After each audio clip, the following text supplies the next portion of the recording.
I want to introduce Jim Detmers, who again is another one with long history in this area. It's complex issues, but lucky or unluckily, his career was in California. It was involved in the formation of CAISO and a lot of the things that they did, but then ran into the power crisis in California, which would have been bad enough on its own, except it got in the middle of politics, and we've all found out what happened there, particularly one of our governors found out. And Jim had to try to explain that stuff once in a while, what it really meant, but that was an impossible task, especially in a crisis. So I'm glad he's still with it, because that would have been enough to knock anybody off their stride and find a new career. I'm really looking forward to the report. The title is New Metrics for Acquiring Renewable Energy, and I'm looking forward to finding out what that is, but I'm pretty sure we're all going to learn something here. Thank you. All right. Hey, thank you, Danny. Well, I don't want to lose any more of you. It's one thing to listen to a professor. I'm sorry, John. Wait, they're all together here. So I want to bring you all back around to the why of what we're actually talking about here. And as John was talking, I was thinking, well, I've taken John through the training and understanding of how grid operations works on the power grid. And that's something that no one else in this room, there's maybe one or two other people in this room actually understand what we're talking about. How does variability actually impact what's happening on the grid?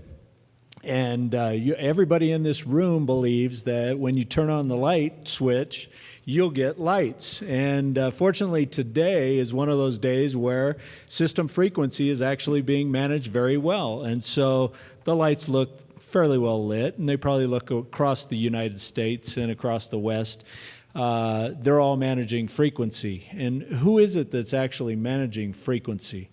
And what do we mean by system frequency? And so let me just start out by saying the why behind most of what you just saw and experienced with Jonathan Naughton, and I got to say thank you to Dr. Naughton. He took the time to listen to what was needed on the grid. And the changes that are happening right now in the western United States and ERCOT down in Texas and other places, especially Germany and Spain and some of the places over there, the operators on the grid are the ones that are actually experiencing the changes that are happening, and customers don't actually see that. And that's one of the things that you won't notice until you go to switch on that light switch and nothing happens. You don't get the power. And then there's a lot of unknown of what actually happened. What caused that outage to occur? The grid is complex. This whole system that we're talking about is a very dynamic system before you actually add wind, before you add solar, and before you start making all the changes that are being made by legislators and other regulators across the whole entire system around the world.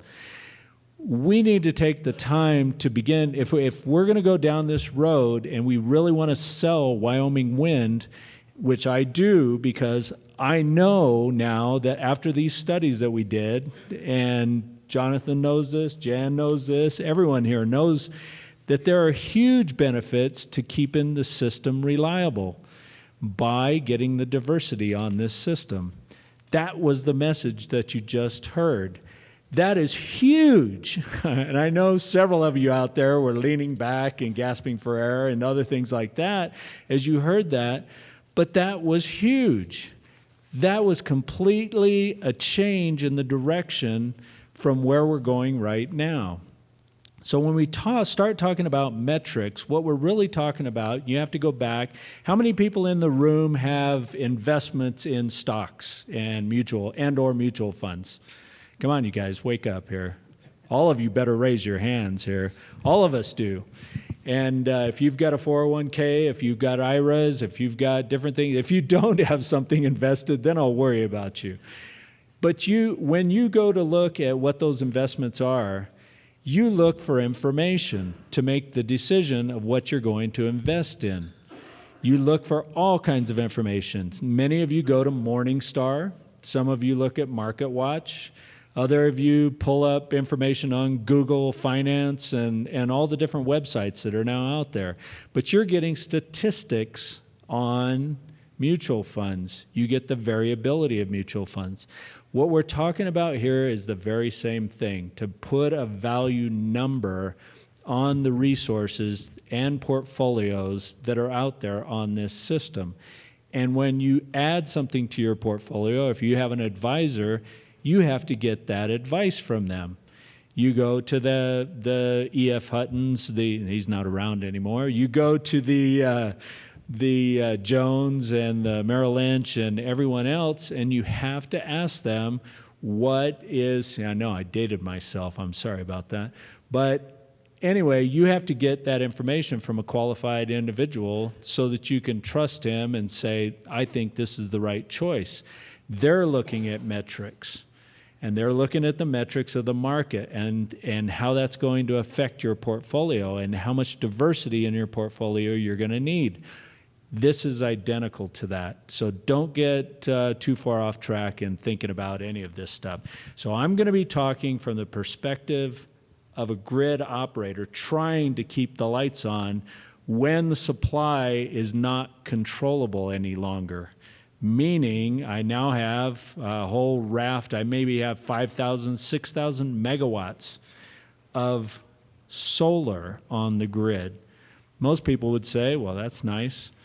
So you must have it if it's a sunny day, and you may not have it if it's a cloudy day. That's not even true. There is a lot more that we must understand and learn about this, and we've got to get back to the numbers. If you want to know what's going on with the company, if you're going to invest into GE, you want to know how much money they're making, or are they losing money? You want to know that. So we're going to talk just a little bit about what this looks like to the grid operator. And so I'm going to cover just a few subjects here, and I'm not going to take you back through massive analysis, and I'm going to talk to you about what this means to me in operating the system and where is the money. And Jonathan talked about a lot about the money and all of those things of variability translates to money. Well, I'm going to connect those dots for you. So I'm going to first start out talking about NERC and WEC. So hopefully all of you know that that's the North American Electric Reliability Corporation and the Western Electric Coordinating Council. Also going to talk about what that looks like on the renewable supplies, and then what the findings mean to me. And then where do we look for this investment going forward? Whoops, I'm going the wrong way. Here we go. I'm an operator on the grid. I'm trying to make things work here. Thank you, guys. So the first thing you all have heard about is the duck curve. Well, I wanted to show you what a real duck looks like, okay? And that looked pretty good to me, so I had to put that in. And I was hoping that I knew we would be in the afternoon, and all of you would be looking at numbers and all of those types of things. So I wanted you to see something beautiful here. This is not a duck curve, but it wouldn't be bad if I was looking at that right now as well. So NERC and WEC standards. When operators operate the grid, they have very tight tolerances that they actually have to operate to maintain 60 cycles. Now, all of you, how many of you have heard about 60 cycles? Get another hand, Cat? Hopefully all of you know what 60 cycles is. That's what is generating, that is the sine waves that are happening, keeping these lights on right here. Well, those 60 cycles in managing that, you have to keep supply equal to demand. That was one of the reasons why deregulation never happened until the very end in transitioning from a completely monopolistic world over into a market-based world that we're in now. And so these standards that we're talking about right here, you have to keep this balanced. The NERC, the very first NERC standard is BAL 1, or a Balancing Standard 1. And I wanted to give you an example of what that looks like, how much or what that tolerance looks like. For the CAISO, they have what's called a CPS2 standard. That's a control performance standard that they have to manage. CPS2, they have a L sub 10 rating or a measure that they have to keep supply and demand on a 30 to 40,000 megawatt system plus or minus about 100 megawatts. Now that is only 0.4% supply deviation. So when we talk about that, that is not very much. When solar comes on or solar goes off, or wind comes on and wind goes off, that's only 100 megawatts of that. So when we talk about having 3,000 megawatts coming out of Wyoming and it's all going down, if you lose 3,000 megawatts, you have to replace that. And you have to do that roughly within about 10 minutes. So you want to talk about a scramble. What's happening today is uniquely different than what happened about 5 years ago when I was at the ISO. Prior to all of this renewables coming onto the grid, we had total control over everything. We did have some wind, we had some solar, but it was very small amounts. You couldn't even notice it on the system. Today, if you look at the ISO's website, you'll see thousands of megawatts, over 5,000 megawatts on a day like today of solar. You could also have another 3,000 megawatts of wind in addition to that, and it's moving around inside of California. But this tolerance has to be maintained. How the ISO manages that tolerance is using gas-fired generation. And so what's important to think about as we go into investing into wind energy in Wyoming, which is what I want, we need to make sure we understand we should be taking out some of that volatility before it gets to the ISO, maybe, maybe not. What the studies have just shown that Jonathan just pointed out to you is you can ship that variability to California, and it actually makes California and Wyoming, the combination, okay. But we need to learn more about that. So more studies still have to be done, but understanding that we have to be looking at these metrics to really do the right thing. So there he is again. I think he's going the opposite direction. And no. So this begins to add a lot of questions. So I'm one of the people that never stops asking questions, but the one good thing about what the Infrastructure Authority has done here is putting the money towards making sure that we can get these studies done over at the university up here. That is the single most important thing that I've seen happen, and we got to get this information out. It will be out within the next week to 2 weeks. 2 reports, one report that I wrote and one report that Jonathan and his team put together. You have to take some time. Read my report first. It's more in English than the, I'm sorry. I better not say that. I got to get you guys woken up here. What we need to understand is what are all of these characteristics? And we may not have all the right metrics right on the start. That's the first question. These diversity, we keep talking about how it's getting better, but we don't have that directly translatable into more defined dollar amounts that you can actually say, this entity would be paying this amount to who? And where does that come from? We need to understand, is it an investment that we're talking about, like into batteries, or is it fuel that has to go into the natural gas plants to keep up with this, and the capacity that it costs that it takes to keep those plants around? We have to keep on this track. We need to understand what these metrics look like, risk and volatility, no different than what the stock market looks like. Oops, I keep going back. And that is the duck curve. What's that? I thought you were going to pass it. No, I had to get to the duck curve. So the question when you look at this is the California ISO putting out information. This is how the California ISO is describing its problems. What does this mean to anyone in this room? Probably I can understand. Probably not a lot other than the overgeneration risk that you have in the middle of the day. Well, if you take a look and you monitor what's happening at the ISO, they had an overgeneration condition last Thursday. Okay, we don't have hydroelectric, or we have a very reduced hydroelectric supply inside the state. We have lost San Onofre nuclear power plant, which is 2 units, 2 massive units down there. And they still had an oversupply condition. So is it likely after they finish building to get to 33%? Likely to have more oversupply conditions? Most likely. That's what we have to understand. But what this doesn't go on to explain is there's oversupply in the morning hours, and there's not enough supply in the evening hours. If you go back to Jonathan's curves that he showed, Wyoming wind energy and California wind energy, which I didn't have, I didn't steal from him. But if you take a look at that, Wyoming wind is not there in the morning as high as what it is in the evening. There's more wind in the evening in Wyoming. And so this duck, or the head on the duck over there, is drastically changed in supply, which is a great thing. And so, but that we got to get this message out. And this has to be the next message that's coming to California, that we fill in the voids here. So there is another one going the other direction. Thought you guys would want to look at that.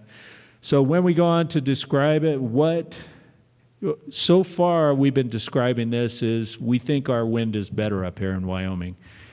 Now we have numbers that we're going to get on with describing this that are translatable, and we need to help that matter. I'm showing this again. You've seen this before. I presented this to the board before, but that's a solar plot, 2 days, and you can see how volatile it is in real time. It's moving. Whoops. There you go. I can scratch my nose. It's moving hundreds of megawatts in relatively small amount of seconds to minutes. Now, the ISO, as I described before, has to be able to keep up with this. And we have to use gas generation. We are getting some battery storage that's coming, but there needs to be even more investment in that. If we add more of this to the system, then you have to have battery storage automatically manage that. That's a very costly proposal. So when you're a seller of wind that actually eliminates some of that volatility, you need to understand what you're selling and how that actually, how much savings that actually presents to California. So this does contribute to overgeneration, and there's many more questions there. This is a wind project inside of California. It's actually in Solano County. And so you take a look at it, that looks great, but that was a particular day I looked at to pull up to make it look nice. But it still has you asking questions. That's not wind or solar. That is Comcast is what that is, stock price last week. So in case you wanted to know. But there were metrics that didn't quit. So you can pull up all kinds of metrics to get after the stock. And we have to go on with that. So you've already heard all of this from Jonathan, and I'm going to not go into too much detail other than to look at the one column, relative variability. And this was presented before. Let's see if we've got this. I know what I'm doing wrong here. I'm holding holding it upside down. That's what. Does it take a second? Is it there? Yep. Oh, there we go. Okay, if you look at this relative supply variability here, and it starts out at a 1 with just California's portfolio here, that is, and then it goes down to almost 0, or doesn't go to 0, it goes about in half down to the low point, 0.54 down on the low part with all of the distribution going between California's areas and Wyoming's areas. The difference between the 1 and the 0.5 is a significant difference in variability. What does that mean? And I was almost jumping in on you, Jonathan, but I didn't. What that means to the grid operator, when we're operating the system and you cut the variability in half, that means they don't have to take the risk of running extra generation. That doesn't mean that they have to dispatch all of that generation to keep track of that and put it back into balance because they have to maintain supply equal to demand on the grid. That means we're going back to a state where we once were, where things were predictable, and more controllable, and we're reducing the amount of risk and uncertainty being put on the grid operator. That means everything, because the grid operators do not care about what the costs are. They're just going to dispatch what they need to solve the problems. And so those costs go through to ratepayers. In this case, they're going through to California ratepayers. That needs to be understood by the California regulators and other people in California. If this can be reduced, then the question is, why aren't you taking steps to reduce that variability and reduce the amount of uncertainty going through to the real-time operators? That's really what that means.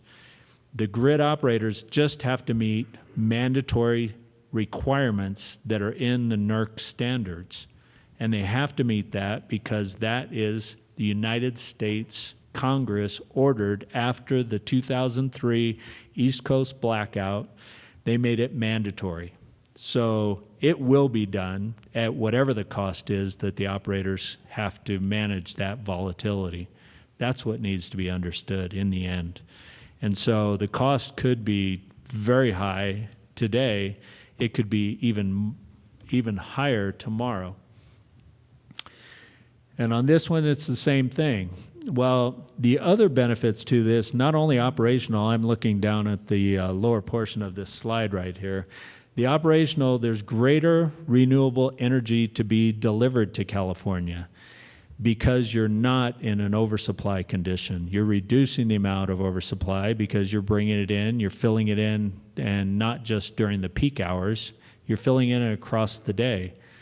And so that has to be more understood, but there's a greater chance of delivering that.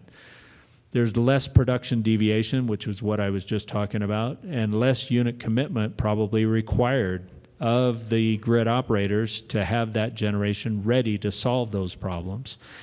Well, the reduced unit commitment is a reduced greenhouse gas. So we really have to quantify this entire picture. It goes on, and we have to complete the story. But this is a good story, and we'll get to it. So we've already made giant steps in this over the last year, or over the last 3 years, but especially in the last year. We're going to get to a point where this is really delivering value back to those investments of where they need to be made once they understand what the investments are and where they can get the most out of them. So that's the picture of what we see. So I did have a couple of slides that I did add. I was going to talk about it's not a duck, it's actually an ostrich, but I won't go on and on with that, and I'll leave it there. So thank you very much.